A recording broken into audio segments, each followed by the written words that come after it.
والصلاة والسلام على سيد المرسلين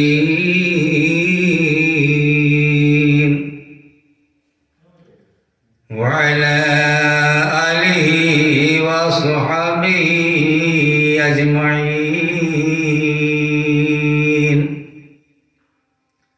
أما بعد، فأعوذ بالله من الشيطان الرجيم.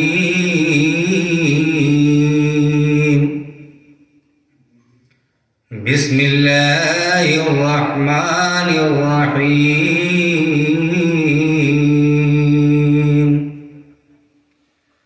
يا أيها الذين آمنوا اتقوا الله وابتغوا إليه الوسيلة وجاهدوا في سبيله لعلكم تفلحون. صدق الله مولانا العظيم وصدق رسوله النبي الكريم ونحن على ذلك لمن الشاهدين والشاكرين والحمد لله رب العالمين. ہماری صبح زندہ ہے، ہماری شام زندہ ہے. ہماری صبح زندہ ہے، ہماری شام زندہ ہے، اور ہمارے دل کی تختی پر نبی کا نام زندہ ہے. ہمارے دل کی تختی پر نبی کا نام زندہ ہے. میری ملت کے نوجوانوں، فرط و محبت اور جوش عقیدت کے ساتھ نام اسم گرامی اللہ کے پیارے نبی جناب احمد مصطفیٰ محمد مصطفیٰ صلی اللہ تعالیٰ علیہ وسلم کے دربار گوہربار میں جھوم جھوم کر حدیث درود و سلام پیش کروں. پڑھیں اللہم صلی علی سیدنا مولانا محمد المعظم الجود والکرم بارک وسلم. صلاۃ و سلام علیک یا رسول اللہ صلی اللہ تعالی علیہ وسلم. چند شعر پیش خدمت ہے، سماعت فرمائے. روئے بد رود و جا دیکھتے رہ گئے،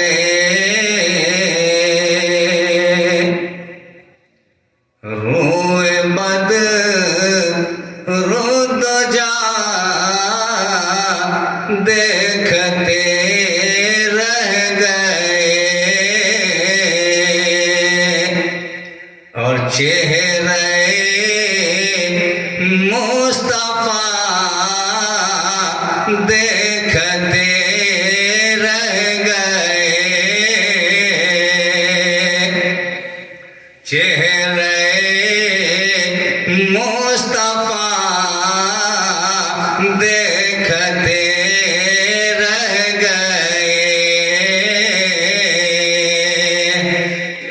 اور چاند دو ہو گیا جو ہی انگلی اٹھی، چاند دو ہو گیا جو ہی انگلی اٹھی، اور رفعت مصطفیٰ دیکھتے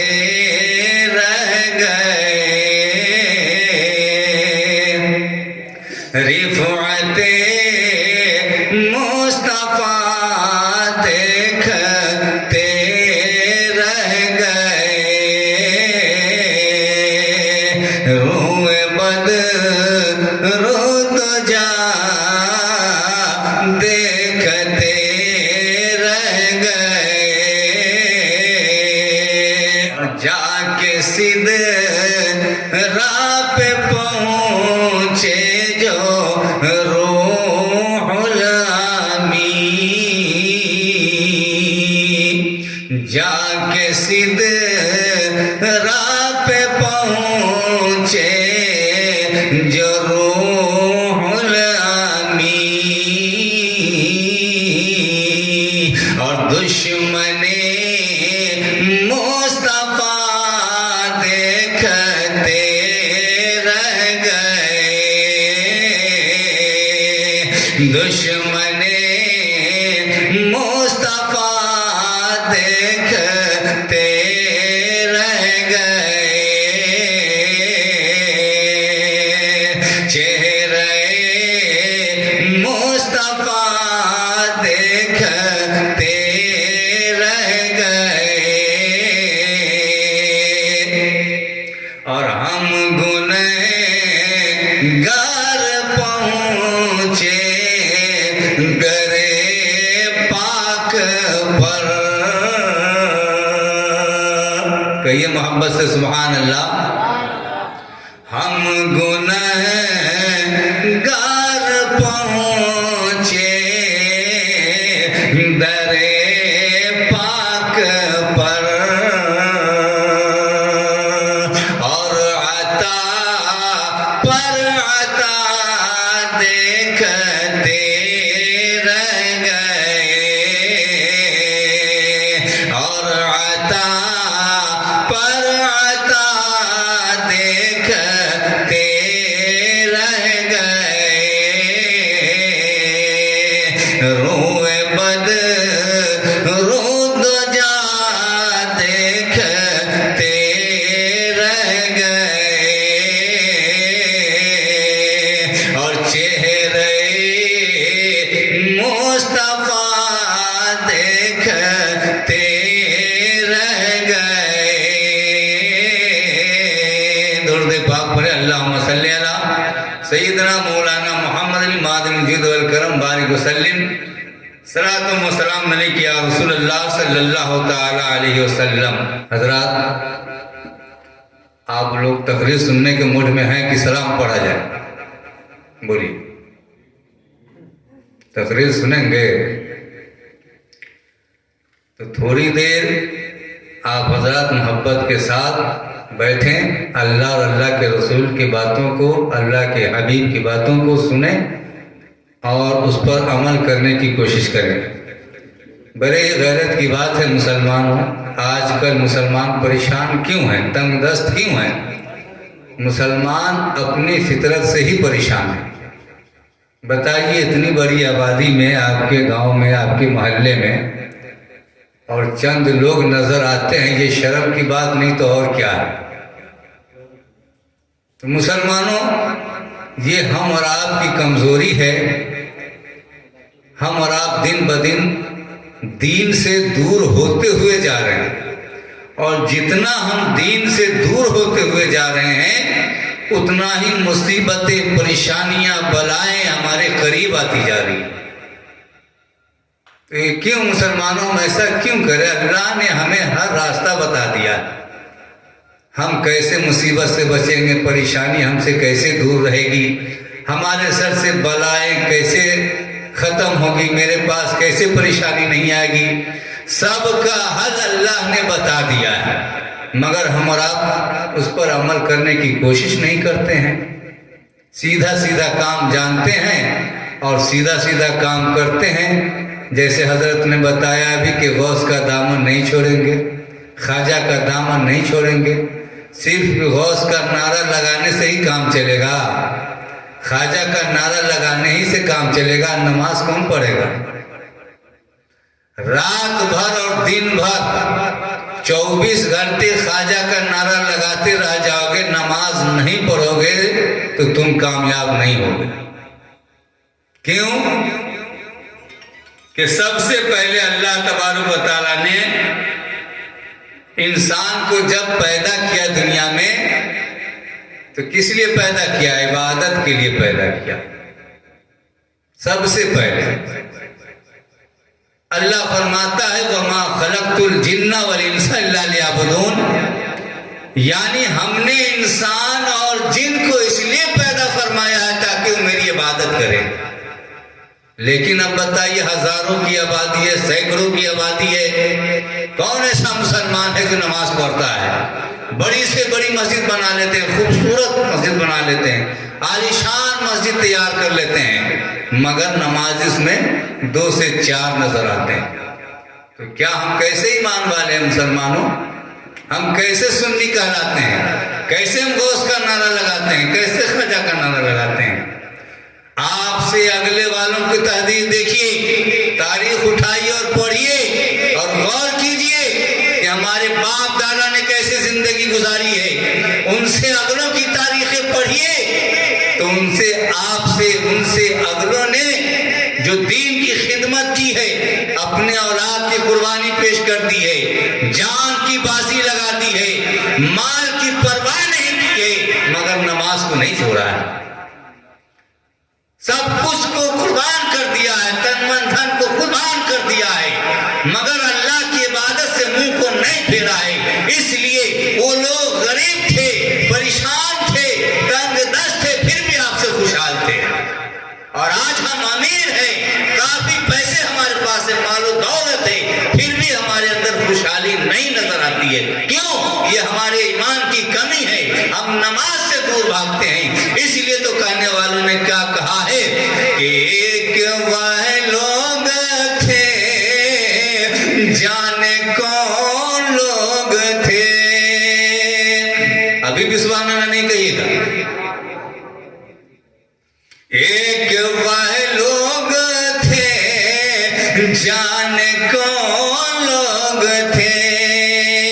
ایک وہ لوگ تھے, جانے کون لوگ تھے, کہ زندگی کھو دیے بندگی کے لیے, زندگی کھو دیے بندگی کے لیے.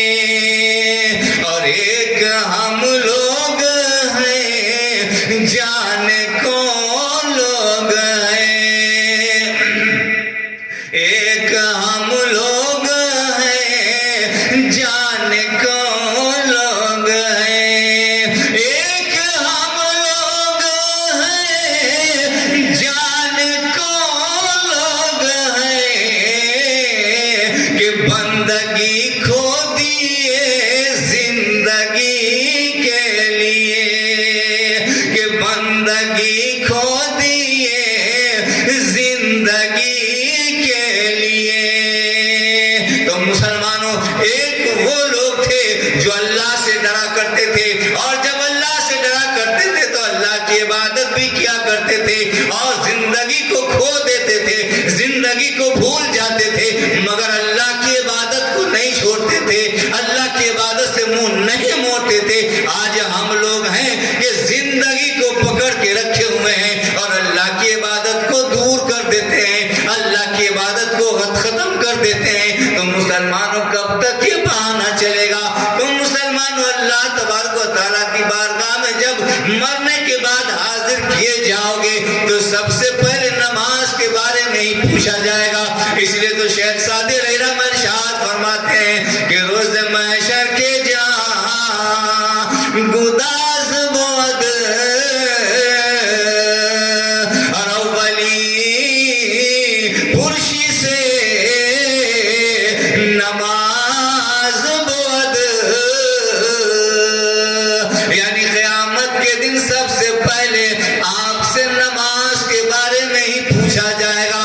لیکن آپ کو آج کوئی فکر نہیں ہے نماز کے بارے میں, کوئی فکر نہیں ہے مسجد کی. اگر فکر ہے تو اپنے اولاد کی ہے, اور فکر ہے تو مال و دولت کو اکٹھا کرنے کے لیے ہے. تو مسلمانوں, ایسی زندگی کوئی کام کی نہیں ہے. ابھی ابھی آپ کے سامنے حضرت اللہ مولانا زین الدین صاحب قبلہ نے خواجہ غریب نوازے کی تمام تعریفیں بیان کر دی. اگر اسی پہ عمل کر دیا جائے تو دوسری تقریر کی ضرورت ہی نہیں ہے.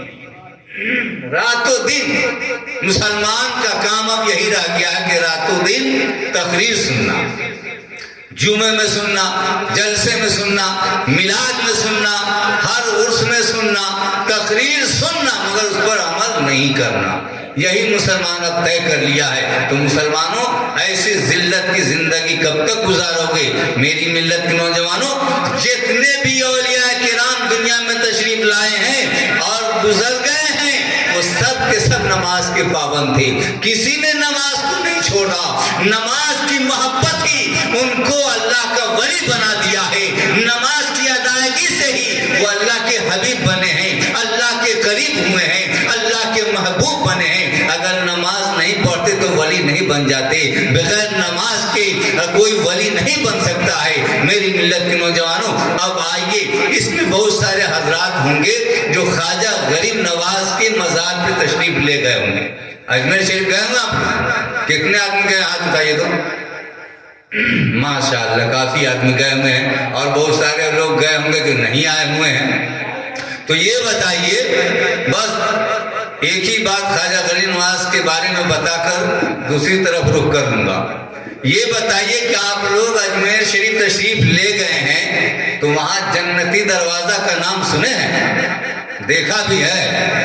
اچھا، دیکھا بھی ہے۔ تو یہ بتائیے کہ جنتی دروازہ سنتے سب ہیں، جانتے سب ہیں، لیکن یہ جنتی دروازہ نام کب سے پڑا اور کس نے رکھا اور کیوں رکھا؟ یہی بات آپ لوگ کو بتائیں گے، اس کے بعد دوسری طرف رخ کر لیں گے۔ تو بتایا جاتا ہے کہ حضرت نظام الدین اولیاء محبوب الہی، جن کا مزار ممبئی میں ہے۔ کہاں ہے؟ ممبئی میں ہے۔ آپ لوگ کہہ رہے ہیں کہ ہم محبت سے تقریر سن رہے ہیں، بتائیے محبوب الہی کا مزار ممبئی میں ہے تو ہم تو ایسے ہی بولتے کہ دیکھیں آپ لوگ زندہ یا پہنچ گئے، ابھی آپ لوگ پھنس رہے ہیں۔ بتائیے محبوب الہی جن کا مزار نظام الدین اولیاء کا دہلی میں ہے، تو نظام الدین اولیاء فرماتے ہیں کہ ایک مرتبہ میں اجمیر شریف گیا اور خواجہ غریب نواز کے مزار کے اندر گھسا، اور فاتحہ پڑھنے کے بعد میں ایک کونے میں وظیفہ پڑھنے لگا، اور وظیفہ پڑھتے پڑھتے وظیفہ کی برکت سے میری آنکھ لگ گئی۔ جب میری آنکھ لگی تو میں کیا دیکھا کہ حضور تشریف لا رہے ہیں، حضور تشریف لا رہے ہیں، اور ساتھ میں حضرت حسن بھی ہیں اور حضرت حسین بھی ہیں۔ چلتے چلتے جب کچھ دور آگے بڑھے تو حضور صلی اللہ علیہ وسلم نے حضرت حسن سے فرمایا، حسن اے حسین، جانتے ہو قیامت تک جو شخص اس راستے سے گزرے گا وہ جنتی ہو جائے گا۔ کہیے سبحان اللہ۔ قیامت تک جو شخص اس راستے سے گزرے گا وہ جنتی ہو جائے گا۔ اب اس کے بعد حضرت نظام الدین اولیاء کی آنکھ کھلی، آنکھ کھلنے کے بعد حضرت نظام الدین اولیاء نے اس جگہ کے نام جنتی دروازہ رکھ دیا۔ تو یہ ہے جنتی دروازہ کی کیفیت۔ تقریر تو آپ لوگ بہت سنتے ہیں، لیکن کچھ باتوں کو یاد رکھیے اور سمجھا کیجیے، جانا کیجیے، اور عمل سب سے زیادہ کرنے کی ضرورت ہے۔ تو میری ملت کے نوجوانوں، اب آئیے مخدوم ماہمی کی بارگاہ میں چند باتیں آپ سے بتا کے رخصت ہو جاؤں گا، آپ لوگ پریشان نہ ہو۔ حضرت مخدوم ماہمی، ان کو بھی آپ حضرات جانتے ہیں، دنیا جانتی ہے۔ حضرت مخدوم ماہمی کو علم کس نے سکھایا؟ وہ کہاں پڑھے تھے؟ کیسے پڑھے تھے؟ تو آئیے، بتایا جاتا ہے کہ حضرت مخدوم ماہمی کا بچپنے کا زمانہ تھا، اور اسی بچپنے کے زمانے میں آپ کے سر سے آپ کے والد کا سایہ اٹھ گیا، آپ یتیم بن گئے، اور دوسرا کوئی نہیں تھا، آپ کی والدہ موجود تھی۔ جب کچھ دن گزر گیا تو حضرت مخدوم ماہمی کے دل میں یہ خیال پیدا ہوا کہ میں علم دین حاصل کروں۔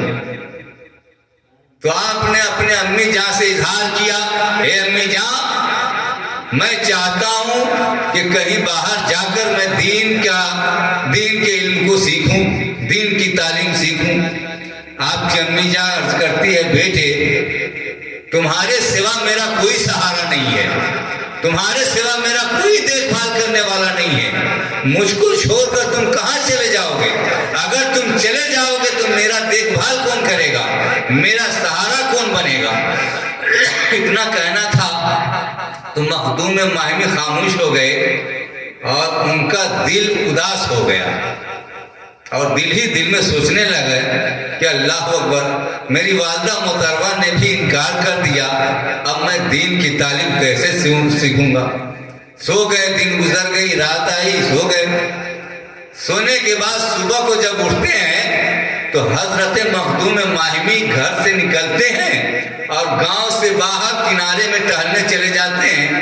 گاؤں کے کنارے ایک تالاب تھا، ایک پوکھر تھا، وہ اسی کی طرف ٹہلنے چلے گئے۔ جب تالاب کے کنارے پہنچے تو دیکھے کیا کہ تالاب کے ایک کونے پر ایک سفید پتھر رکھا ہوا ہے اور اسی سفید پتھر پہ حضرت خضر علیہ السلام تشریف فرما تھے۔ تو حضرت مخدوم ماہمی نے دیکھا کہ ایک بزرگ سفید لباس میں سفید پتھر پہ بیٹھے ہوئے ہیں، پتہ نہیں یہ کون ہے۔ جب قریب پہنچے تو حضرت خضر علیہ السلام نے حضرت مخدوم ماہمی کو بلایا کہ قریب آؤ، ادھر آؤ۔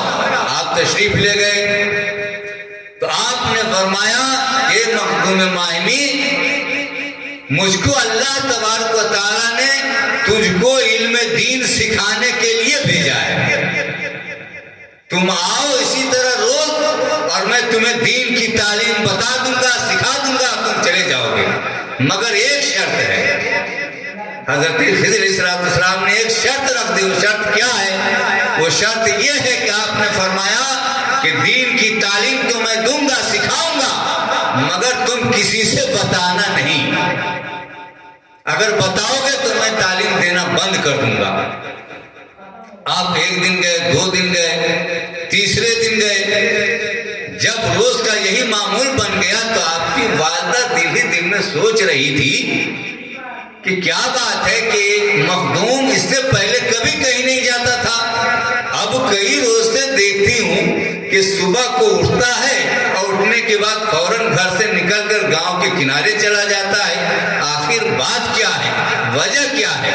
ایک دن کا واقعہ ہوا کہ آپ کی والدہ آپ سے پوچھ بیٹھتی ہے کہ میرے بیٹے، اے میرے لختے جگر، یہ تو بتا کہ روز تو صبح کو اٹھنے کے بعد کہاں چلا جاتا ہے؟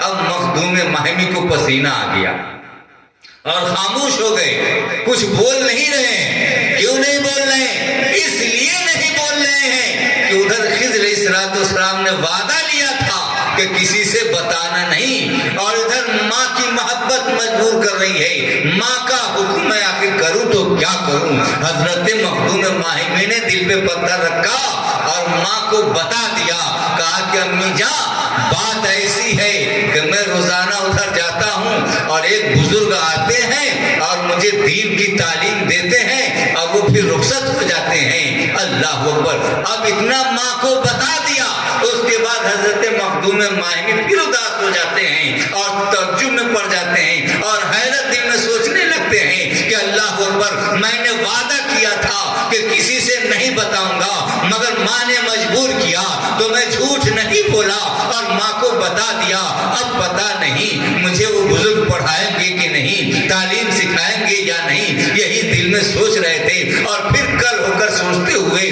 چلے جا رہے ہیں تو دیکھتے کیا ہے کہ وہی بزرگ پھر بیٹھے ہوئے ہیں اور ڈر بھی رہے ہیں، سوچ بھی رہے ہیں کہ اب تو مجھے تعلیم دیں گے نہیں، اب تو مجھے پڑھائیں گے نہیں، اب کیا ہوگا اللہ جانتا ہے۔ قریب گئے تو پھر آپ نے بلایا، آپ تشریف لے گئے، پھر حضرت خضر علیہ السلام کی بارگاہ میں پہنچے، قریب بیٹھے تو حضرت مخدوم ماہمی کا اداس چہرہ دیکھتے ہیں، رخ کو دیکھتے ہیں کہ مرجھا ہوا ہے۔ حضرت خضر علیہ السلام فرماتے ہیں، کیا بات ہے مخدوم، کیا تیرا چہرہ اداس ہے؟ حضرت مخدوم ماہمی عرض کرتے ہیں، اے بزرگ صاحب، میں آپ کے وعدے کو توڑ دیا ہوں، جھوٹ بول دیا ہوں، میں اپنے وہاں سے یہ سارا راز بتا دیا ہوں، میری ماں نے مجھ کو مجبور کر دیا تھا۔ اللہ اکبر! حضرت خضر فرماتے ہیں، اے مخدوم، سنو سنو، کوئی حرج کی بات نہیں ہے، تم نے ماں سے سچائی بیان کر دی ہے اور ماں کو خوش کر دیا ہے، ماں کے دل کو نہیں توڑا ہے، اس لیے تیری یہ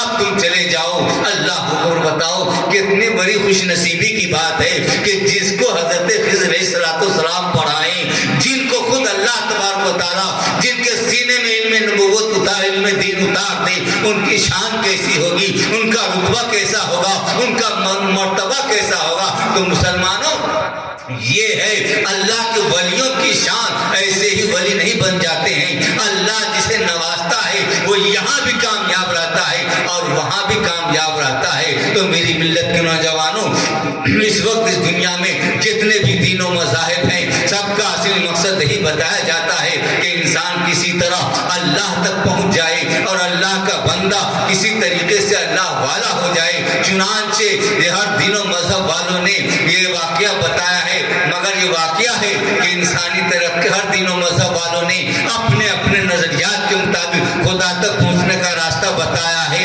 اور دوسرے دین و مذہب والوں کی بتائے ہوئے راستے کون ہیں اور کیسے ہیں اس وقت میں اس بات میں پڑھنا نہیں چاہتا ہوں، مگر یہ واقعہ ہے کہ انسانی ترقی کی سب سے بڑی معراج یہی ہے کہ ایک انسان قرب خدا بندی کی منزل پر فائز ہو جائے تو قسم خدا کی زمین و آسمان کے خزانوں کی دولتیں اس مومن بندے کی جوتیوں پر قربان جائے، اور اگر اس محبوب بندے کی جوتیوں کا ایک ٹکڑا کسی بادشاہوں شہنشاہوں کو نصیب ہو جائے تو وہ اس کو اپنے تاج کا طرح بنا کر اپنی رفعت و سربلندی کی معراج پر وزد و رقص کریں۔ کہیے سبحان اللہ۔ مسلمان اس بندے کی شان بندگی کا کیا کہنا جو خداوند قدوس کی دولت لازوال سے مالا مال ہو جائے۔ اللہ اکبر۔ ایک انسان اور قرب خداوندی کی معراج، ایک بندہ اور اس کے سر پر قرب الہی کے شرف کا تاج، یہ وہ نعمت عظمیٰ ہے کہ ہزاروں طالبان مولا اس حسرت و تمنا میں اپنے تخت و تاج کو لات مار کر جنگل اور بیانانوں میں دیوانہ وار پھرتے ہیں، اور ایک تجلی کے انتظار اور حضرت کے دیدار میں اپنی قیمتی جانوں کو نثار کر دیا۔ اسی لیے تو کسی طالب مولا نے کیا خوب کہا ہے کہ جنت میں بھیجیا مجھے دوزخ میں ڈال دے، جنت میں بھیجیا مجھے دوزخ میں ڈال دے، اور جلوہ دکھا کے پر میری حسرت نکال دے، جلوہ دکھا کے پر میری حسرت نکال دے۔ یعنی اے پروردگار عالم، میں تیرا بندہ ہوں اور تو میرا مالک ہے، میں ہر حال میں تیری رضا پر راضی ہوں، اور تجھے اختیار ہے کہ تو مجھے جنت میں بھیج دے یا دوزخ میں ڈال دے، مگر میرے دل کی حسرتوں اور تمناؤں کا مرکز، میرے دل کی ارمانوں اور آرزوؤں کا کعبہ مقصود تو صرف اس قدر ہے کہ تو اپنے دیدار پرانوار کا ایک جلوہ دکھا دے۔ ایک بزرگ اثر فرمایا کرتے تھے کہ ہم جہنم سے اس لیے ڈرتے ہیں اور پناہ مانگتے ہیں کہ وہ اللہ تعالیٰ کے قہر و غضب کا مقام ہے، تو صرف اس لیے کہ وہ مولا کی رضا و خوشنودی کا مقام ہے۔ بہرحال میری ملت کے نوجوانوں، جنت کی طلبگاری اور جہنم سے بیزاری، یہ دونوں اسی جذبے میں ہے کہ مقصود ذات باری تعالیٰ ہے۔ تو میں یہ عرض کر رہا تھا کہ اس دنیا میں جتنے بھی دین و مذاہب ہیں، سب کا اصلی مقصد یہی بتایا جاتا ہے کہ انسان کسی طرح اللہ تک پہنچ جائے، اللہ کا بندہ کسی طریقے سے اللہ والا ہو جائے۔ چنانچہ ہر دین و مذہب والوں نے اپنے اپنے نظریات کے مطابق خدا تک پہنچنے کا راستہ بتایا ہے، اور دوسرے دین و مذہب والوں کے بھی بتائے ہوئے راستے کون ہیں اور کیسے ہیں کہ اس وقت میں اس بات میں پڑھنا نہیں چاہتا، بلکہ اس وقت میں یہ چاہتا ہوں کہ ہماری مقدس دین و اسلام نے خدا تک پہنچنے کا جو سیدھا اور صاف راستہ بتایا ہے اس کو میں آپ کے سامنے پیش کروں۔ میری ملت کے نوجوانوں، ابھی میں نے آپ کے سامنے قرآن کریم کی مقدس آیت کریمہ کا تلاوت کیا، یا ایھا الذین آمنوا اتقوا اللہ وابتغوا الیہ الوسیلہ وجاہدوا فی سبیلہ لعلکم تفلحون، یعنی اے ایمان والو، تم اللہ سے ڈرو، اس کی طرف وسیلہ ڈھونڈو، اس کی راہ میں مجاہدہ کرو تاکہ تم فلاح پاؤ۔ میرے محترم، اب اس آیت نے بتا دیا کہ فلاح یعنی خدا تک پہنچنے کے لیے پہلے 4 منزلوں کو طے کرنا ضروری ہے، اور وہ چاروں منزلیں کون کون سی ہے؟ تو ارشاد ربانی ہے یا ایھا الذین آمنوا، سب سے پہلی منزل ایمان کی ہے، اتقوا اللہ، دوسری منزل خوف الہی ہے، وابتغوا الیہ الوسیلہ، تیسری منزل وسیلہ ہے، وجاہدوا فی سبیلہ، اور چوتھی منزل مجاہدہ ہے۔ تو میری ملت کے نوجوانوں، اب ان چاروں درجات کی تھوڑی تھوڑی تفصیل بھی سنتے چلیے۔ سب سے پہلی منزل ایمان کی ہے۔ مسلمانوں، ایمان یہ لفظ ہمارا بہت ہی زیادہ بولتے اور سنتے رہتے ہیں، مگر کبھی آپ نے غور نہیں کیا ہوگا کہ ایمان کے معنی کیا ہے۔ اللہ اکبر! مسلمانوں، ایمان، ارے یہی ایمان ہی تو شریعت، طریقت، حقیقت، معرفت، تمام کمالات، انسانیت کی جان ہے۔ یہی ایمان ہی تو نور محمد کی رفیع شان عمارت کا سنگ بنیاد ہے۔ یہی ایمان ہی تو وہ دولت بے بہا ہے کہ جس کی تحصیل و بقا کے لیے تمام انبیاء مرسلین مبعوث ہوئے۔ چنانچہ زمین و آسمانوں کے خزانوں کی دولتیں ایک مومن کے لیے اس سے بڑھ کر کوئی انمول دولت ہی نہیں۔ مگر افسوس مسلمانوں، افسوس کہ ہم اور آپ ایمان کی عظمت کو سمجھتے ہی نہیں، نہ کبھی اس کی حقیقت پر غور کرتے ہیں، بلکہ ہم اور آپ تو اس لفظ کو اس طرح سمجھنے لگے ہیں کہ سچ پوچھو کہ یہ لفظ ہی مردہ ہو کر رہ گیا ہے۔ اور یہ واقعہ بھی ہے کہ بعض الفاظ غلط استعمال کرنے سے مردہ ہو جایا کرتے ہیں۔ دیکھیے، یہ ایک لفظ ہے حق، یہ کتنا باوزن، کتنا شاندار اور کتنا ہی پرمعنی ہے، مگر آج کل مسلمانوں اس کا استعمال غلط ہونے لگا ہے۔ مسلمانوں، خدا کی پناہ، کچہری اور تھانے میں چلے جاؤ، اس کے بعد بالکل خلاف قانون، قطعاً غلط، بلکہ حق و انصاف کا خون کرنے والا کام کرا لو، اس کے بعد کچہری کا پیشکار، تھانے کا تھانے دار ہاتھ پھیلا کر یہی کہے گا کہ فلاں صاحب میرا حق تو دیجئے۔ تو مسلمانوں، دیکھا آپ نے، لے رہا ہے نا حق، اس کا نام رکھتا ہے حق۔ اب آپ ہی بتاؤ کہ لفظ حق جب غیر معنوں میں استعمال ہو تو لفظ حق مر گیا یا زندہ رہا؟ یہی حال، بالکل یہی حال لفظ ایمان کا ہے کہ ایک 420 پکا ابلیس کافر اگر اتفاق سے اپنے سودے کا دام صحیح بتا دیتا ہے تو ہم اور آپ کہنے لگتے ہیں یہ بڑا ہی ایماندار ہے۔ اپنے سامان کی قیمت صحیح بتا دیتا ہے تو ہم اور آپ کہنے لگتے ہیں یہ بڑا ہی ایماندار ہے۔ اللہ اکبر! مسلمانوں، کافر اور ایماندار کہیے، کہاں کفر اور کہاں ایمان؟ تو مسلمانوں، اصل بات یہ ہے کہ ہم اور آپ ایمان کی عظمت شان سے واقف ہی نہیں، اور ہمارا ذہن اسلامی مفہوم و معانی کی لذتوں سے ذوق آشنا ہی نہیں۔ اس لیے بڑی ضرورت ہے کہ سب سے پہلے ہم اور آپ ایمان کے معنی سمجھ لیں۔ مسلمانوں، ایمان عربی زبان کا ایک لفظ ہے، اردو میں اس کا ترجمہ ہے مان لینا۔ قرآن کریم میں جا بجا آیا ہے آمنوا باللہ ورسلہ، یعنی ایمان والو تم اللہ اور رسول کو مان لو۔ میرے محترم، سمجھنے کی بات ہے، غور کرنے کا مقام ہے کہ اللہ اور رسول کو جان لینا، اللہ اور رسول کو مان لینا یہ اور بات ہے، مگر یاد رکھو مسلمانوں کہ صرف اللہ اور رسول کو جان لینے سے مومن اور صاحب ایمان نہیں ہو سکتا، اللہ اور رسول کو پہچان لینے سے مومن اور صاحب ایمان نہیں ہو سکتا۔ اب آپ پریشان ہو جاؤ گے اور سوال کھڑا کر دو گے کہ مولانا یہ تو بتائیے کہ نہ اللہ اور رسول کو جاننے سے مومن ہوگا، نہ اللہ اور رسول کو پہچاننے سے مومن ہوگا، پھر مومن ہوگا کیسے؟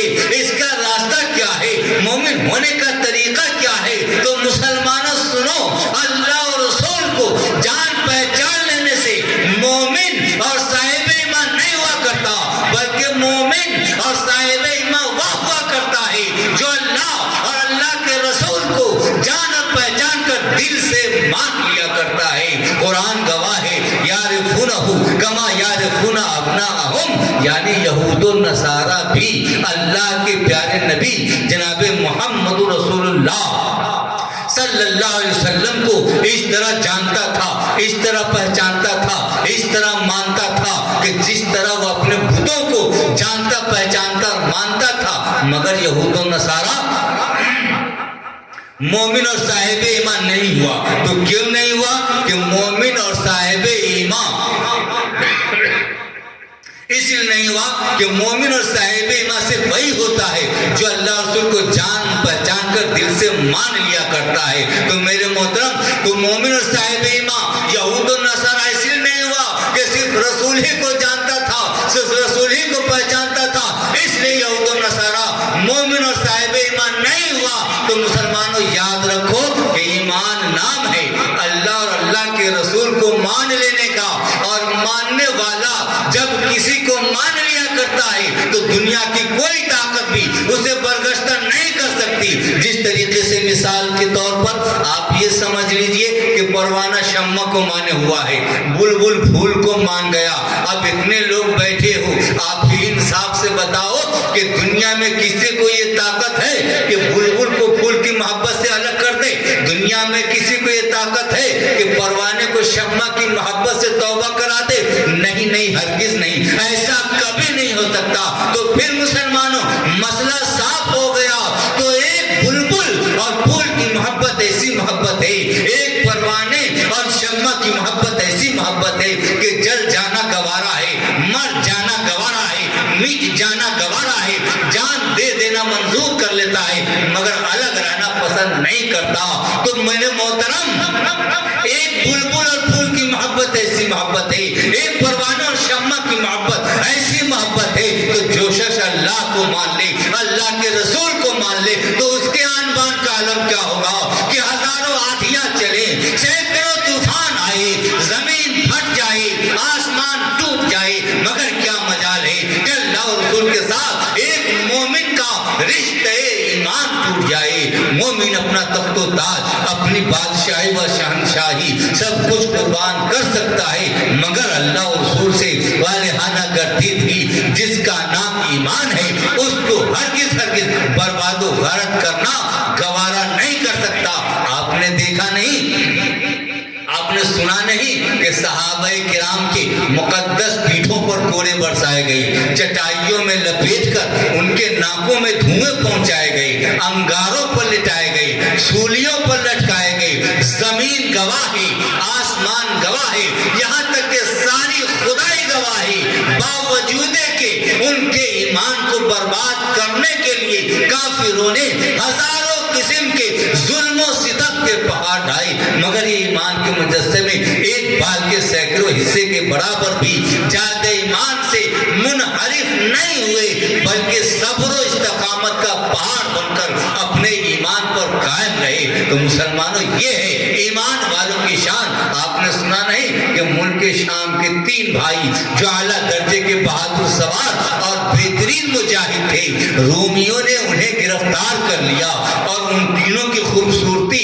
اور جوان مردی کو دیکھ کر بادشاہ روم نے کہا کہ تم تینوں اگر ناصرانیت قبول کر لو تو میں تمہاری نکاح اپنی شہزادیوں سے کر دوں گا اور اپنی آدھی سلطنت کا بادشاہ بھی بنا دوں گا. مگر یہ تینوں ایمان کے مجسمے اللہ والے تھے، دل اللہ کو دے چکے تھے، کیسے انکار کر سکتے ہیں؟ کیسے ان نصرانی دھرم کو قبول کر سکتے ہیں؟ انکار کر دیے.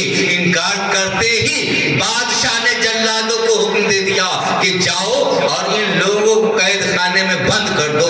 قید خانے میں بند کرنے کے بعد پھر جلادوں کو حکم دیا کہ جاؤ اور 3 دیگ میں تیل کھولایا جائے، اور اسی کھولتے ہوئے تیل میں ان مجاہدین اسلام کو ڈال دیا جائے. چنانچہ 3 دیگ میں تیل کھولایا گیا. روزانہ 3 دن تک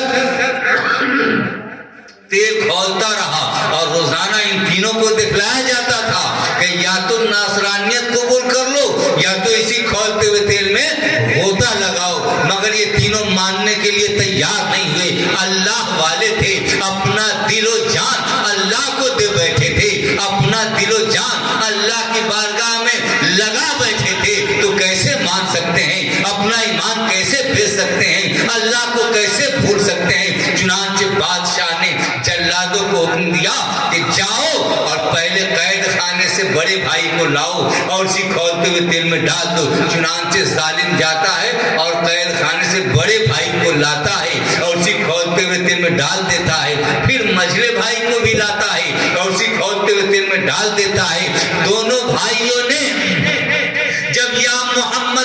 نعرہ لگاتے ہوئے کھولتے ہوئے تیل میں کود پڑے اور شہادت سے سرفراز ہو گئے اور جنت الفردوس میں پہنچ گئے۔ اب ظالموں نے چھوٹے بھائی کو دیگ کے قریب لایا اور کھولتے ہوئے تیل میں ڈالنا چاہا۔ جیسے ہی ڈالنا چاہا کہ بادشاہ کی ایک درباری کو رحم آ گیا۔ وہ درباری کہنے لگا، اے مجاہد، اے بادشاہ، اگر تو اس مجاہد کو 40 دن کی مہلت دے دیتا ہے تو میں اس کو بہلا پھسلا کر ناصرانی بنا دوں گا۔ اللہ اکبر۔ وہ درباری کے کہنے پر وہ بادشاہ اس مجاہد کو 40 دن کی مہلت دے دیتا ہے۔ مہلت دینے کے بعد وہ درباری اس مجاہد کو اپنے گھر لے آتا ہے۔ اپنے گھر لانے کے بعد اس مجاہد کے پاس اپنی خوبصورت اور جوان لڑکی کو اس مجاہد کے پاس رکھ دیتا ہے تاکہ خوبصورت اور جوان لڑکی اس مجاہد کو اپنے حسن پر فریفتہ کر کے ناصرانی بنا لے گی۔ مگر وہ متقی مجاہد جو دن بھر روزہ رکھا کرتا تھا، نوافل پڑھا کرتا تھا، اللہ کی عبادت میں مشغول رہا کرتا تھا، وہ درباری کی لڑکی اس مجاہد کے تقوی اور عبادت سے متاثر ہو گئی۔ اس کا دل مجاہد کی طرف گھوم گیا، پھر گیا، وہ مست ہو گئی اور کہنے لگی اس مجاہد سے کہ چلو چلو رات میں 2 گھوڑے لا کر ہم دونوں اس شہر سے دور نکل جائیں اور نکاح کر کے ہم دونوں ایک ساتھ رہیں گے۔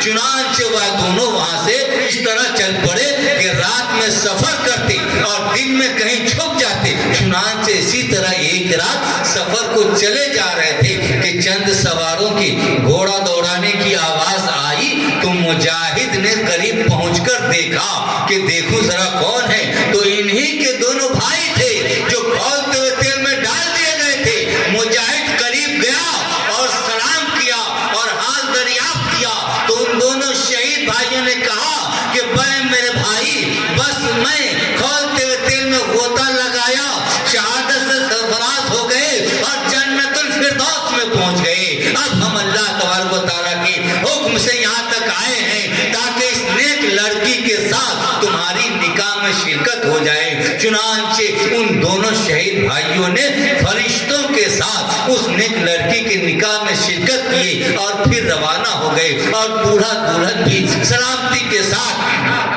ملک شام میں پہنچ گئے۔ تو مسلمانوں دیکھا آپ نے ایمان پر استقامت رہنے کی بدولت ان مجاہدین اسلام کی جان بھی بچ گئی اور ایمان بھی سلامت رہا اور اسلام میں اضافہ بھی ہو گیا۔ تو مسلمانوں ایمان اتنی سستی چیز نہیں ہے، ایمان بہت کڑوی چیز ہے۔ ایمان وہی رکھتا ہے جو اللہ والا ہوتا ہے، جو اللہ سے ڈرتا ہے، وہی ایمان اپنے مضبوط کر کے رکھتا ہے۔ باقی جس کے دل میں اللہ کا خوف نہیں ہوگا وہ اللہ کا طرف ایمان کیسے رکھے گا؟ اس لیے مسلمانوں سب سے پہلے ہمارا اپنے ایمان کو درست کریں اور اللہ کا خوف اپنے دل میں پیدا کریں، تبھی ہم کامیاب ہو سکتے ہیں، ورنہ نہیں ہو سکتے ہیں۔ دیکھا نہیں آپ نے ایسے ایسے ایمان والے بندے گزرے ہیں، ایسے ایسے اللہ سے ڈرنے والے بندے گزرے ہیں دنیا میں اندر کہ آپ سنیں گے تو آپ کے رونگٹے کھڑے ہو جائیں گے، آپ کا دل گھبرا جائے گا۔ آئیے سنیے، بخاری و مسلم شریف کی حدیث ہے کہ اگلی امتیوں میں ایک ایسا مومن تھا کہ جس نے مرتے دم اپنے لڑکوں سے وصیت کیا اپنے لڑکوں سے وصیت کیا کہ اے میرے بیٹے، اے میرے چہیتے، اے میرے لاڈلے، جب میں مر جاؤں تو تم لوگ میری لاش کو جلا دینا اور میری لاش جب جل جائے تو میری راکھ کو کچھ دریاؤں میں ڈال دینا اور کچھ خشکی میں اڑا دینا، ہواؤں میں اڑا دینا۔ چنانچہ کچھ دنوں کے بعد وہ مر گیا تو اس کے لڑکوں نے ایسا ہی کیا کہ اس کی لاش کو جلا دیا۔ جل جانے کے بعد اس کی راکھ کو کچھ دریاؤں میں ڈال دیا اور کچھ ہواؤں میں اڑا دیا۔ یہ منظر رب کائنات دیکھ رہا تھا، یہ منظر رب کائنات ملاحظہ فرما رہا تھا۔ جیسے اس کے چہیتوں نے، جیسے ہی اس کے لاڈلوں نے اس کی لاش کو جلا کر کے اس کی راکھ کو دریاؤں میں بہایا، اس کی راکھ کو ہواؤں میں اڑایا، فوراً ہی پروردگار عالم نے فرشتے کو حکم دیا، اے فرشتے جاؤ اور اس بندے کے جسم کے تمام ذرات کو جمع فرما دو۔ فرشتے اللہ کے حکم کی تعمیل کرتے ہوئے تشریف لائے. ابھی دریا میں راکھ بہا نہیں تھا, ابھی ہوا میں پوری طرح سے اڑا نہیں تھا کہ فرشتے پہنچ جاتے ہیں اور تمام راکھ کو اکٹھا کر دیتے ہیں. پانی میں بہنے والے راکھ کو بھی اکٹھا کر دیتے ہیں, ہوا میں اڑنے والے راکھ کو بھی اکٹھا کر دیتے ہیں, دونوں کو ملا دیتے ہیں. اب رب کائنات اپنی قدرت سے اس میں جان پیدا کرتا ہے, اور جان پیدا کرنے کے بعد وہی انسان بناتا ہے جو انسان مرنے سے پہلے اپنے لاڈلوں سے وصیت کر گئے تھے. اللہ اکبر. اب جان پیدا کرنے کے بعد, انسان بنانے کے بعد اس بندے سے سوال کرتا ہے رب کائنات, اے میرے بندے یہ تو بتا کہ تو نے ایسی وصیت کیوں کی تھی. اس مومن بندہ نے عرض کیا کہ پروردگار عالم, میں نے اپنے اس ناقص عقل سے یہ سمجھا تھا کہ شاید میرے جسم کے ذرات اس طرح بکھر جائیں گے, ہوا میں اڑ جائیں گے, پانی میں بہہ جائیں گے, تو میں کل قیامت کے دن دربار خدا بندی میں حاضری سے بچ جاؤں گا. پروردگار عالم نے ارشاد فرمایا, اے میرے بندے جا, تیرے اس خوف خدا کی وجہ سے میں تجھ کو بخش دیا, تم بے خوف ہو جاؤ. بتاؤ مسلمانوں کتنی بڑی شان ہے اللہ سے ڈرنے والوں کی, کہ اللہ سے جو شخص ڈرتا ہے اللہ اسے کتنا بڑا مرتبہ دے دیتا ہے اور اپنے قریب کر لیتا ہے. ہر ڈرنے والے بندے کو اللہ تبارک و تعالیٰ اپنی طرف کھینچتا ہے. انسان جب ڈرے گا تو یقینی سی بات ہے کہ ڈرنے کے بعد اللہ کا خوف کھائے گا, اللہ کی عبادت کرے گا, گناہوں سے بچے گا, غلط کام سے رکے گا اور اچھے کام کی طرف اپنے قدم کو بڑھائے گا. تو مسلمانوں ہم اور آپ بھی انسان ہیں. اللہ تبارک و تعالیٰ نے ہم اور آپ کو افضل المخلوقات بنایا ہے, تمام مخلوق سے افضل بنایا ہے, اچھا بنایا ہے, اعلیٰ بنایا ہے. مسلمانوں سینے پر ہاتھ رکھو اور سوچو, غور کرو کہ آج ہم انسان ہیں. اگر ہم کو اللہ تبارک و تعالیٰ جانور بنایا ہوا ہوتا تو آج ہم کھیت میں ہل بہتے ہوئے نظر آتے. مگر اللہ کا کرم تو دیکھو کہ اللہ نے اپنے کرم سے مجھے انسان بنایا, انسانوں میں افضل مخلوقات بنایا, اور مجھے نبی بھی عطا کیا. تو ایسا عطا کیا جو رحمت للعالمین ہے, مختار کائنات ہے, اللہ کے حبیب ہیں, وہ حبیب مجھے عطا کیا, وہ نبی ہمیں عطا کیا, اور ہم ان کی امتی کہلاتے ہیں. تو مسلمانوں نبی کی امتی ہو کر کے نماز نہ پڑھیں, نبی کی امتی ہو کر کے روزہ نہ رکھیں, نبی کی امتی ہو کر کے ایمان نہ مضبوط کریں, نبی کی امتی ہو کر کے اچھے کام کو نہ کریں, تو ہم کیسے نبی کی امت ہے. اللہ کے پیارے نبی ارشاد فرماتے ہیں کہ جب بندے مومن نماز پڑھتا ہے تو اس کے نماز پڑھنے کی وجہ سے میری آنکھ میں ٹھنڈک پیدا ہوتی ہے. اب بتاؤ مسلمانوں ہم کیسے مسلمان ہیں کہ اپنے نبی کو نماز پڑھ کے ٹھنڈک نہیں پہنچاتے ہیں, اپنے نبی کو نماز پڑھ کر کے اپنے نبی کو خوش نہیں کرتے ہیں. ہم کیسے امتی ہیں. یاد رکھو مسلمانوں, وہی نبی جو پیدا ہوتے ہی اپنے سر کو سجدے میں رکھ دیا اور امتی کی یاد میں پڑھنے لگے, رب حبلی امتی, رب حبلی امتی.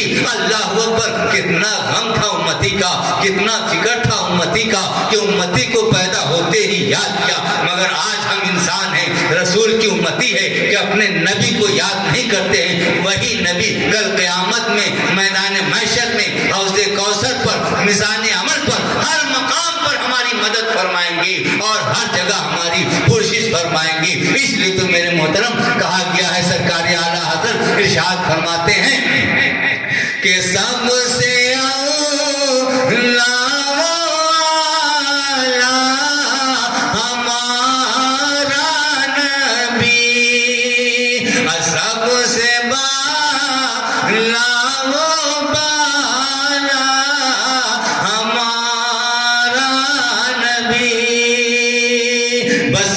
ختم ہے. اس کری کے بعد اور کوئی نبی نہیں ہے. ہمارے نبی کے بعد اللہ تبارک و تعالیٰ ہمارے اور آپ کی حاضری کو حضور خواجہ غریب نواز کے صدقے میں قبول فرمائے اور ہم اور آپ کے عمر میں برکت عطا فرمائے. دنیا میں رکھے تو ایمان کے ساتھ رکھے, دنیا سے اٹھائے تو ایمان کے ساتھ اٹھائے, آپس میں اخلاق اور محبت عطا فرمائے, سچا پکا کامل ایمان مسلمان بنائے. آئیے ہمارا محبت کے ساتھ پڑھتے ہیں, استغفر اللہ ربی من کل ذنب و توب الیہ, استغفر اللہ ربی ربی من کل ذنبی واتوب الیہ واقول لا الہ الا اللہ محمد رسول اللہ صلی اللہ تعالی علیہ وسلم وآخر دعوانا ان الحمدللہ رب العالمین.